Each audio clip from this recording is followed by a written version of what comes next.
இப்ப இந்த மேடையில ஒருத்தங்க சொன்னாங்க, 12ஆம் வகுப்பு கூட முடிக்காத என்னைய ஒரு பெரிய காவல்துறை அதிகாரி மேடம் அப்படின்னு சொன்னாங்க அப்படின்ட்டு. பொதுவா ஒரு கேள்வி இங்க திரும்ப திரும்ப கேட்கப்பட்டு கொண்டே இருக்கிறது. இந்த திராவிடம் பெண்களுக்கு என்ன செஞ்சது, இந்த திராவிட மாடல் அரசு பெண்களுக்கு என்ன செஞ்சது அப்படின்ற ஒரு கேள்வி திரும்ப திரும்ப வந்துட்டே இருக்குது. அவங்களுக்கு நாம சொல்ற ஒரே பதில் இதுதான்: பொம்பளை பிள்ளை வீட்டை விட்டு வெளியில வரக்கூடாது, பொம்பளை பிள்ளைங்க ரொம்ப படிக்க கூடாது, பொம்பளை பிள்ளைங்க மேடையில ஏறி ஆண்களுக்கு சமமா பேசக்கூடாது அப்படிங்கிற தடைகளை எல்லாம் உடைச்சு பொம்பளை பிள்ளைங்க அப்படிங்கிற இடத்துல மேடம்ங்கிற ஒரு வார்த்தையை சேர்த்ததுதான் இந்த திராவிடம் செய்த ஒரே சாதனை.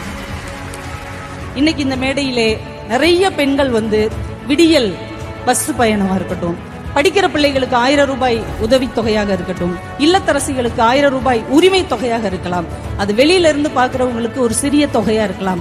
ஆனால் ஒரு அப்பா மகனுக்கு நிறைய பணம் கொடுப்பார். அந்த பணத்துக்கு என்ன வடிவம் எனக்கு தெரியல. ஆனா அப்பா மகளுக்கு கொடுக்கிற ஒவ்வொரு பணத்துக்கும் ஒரு வடிவம் இருக்கிறது. இது என்னுடைய பணம், நான் என் சொந்த காலில் நான் நிக்கிறேங்கிற சுய மரியாதையின் வடிவம் அது. என் தேவையை நானே பூர்த்தி செஞ்சுக்கிறேன் அப்படிங்கிற மன எழுச்சியின் வடிவம் அது. எங்க அப்பா எனக்காக தந்தது, இது என்னுடையது என்கின்ற உரிமையின் மறு வடிவம் அது.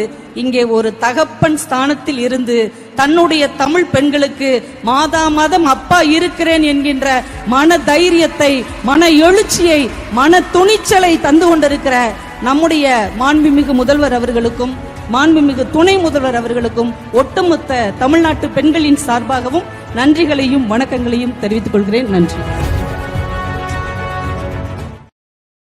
Download ShareChat.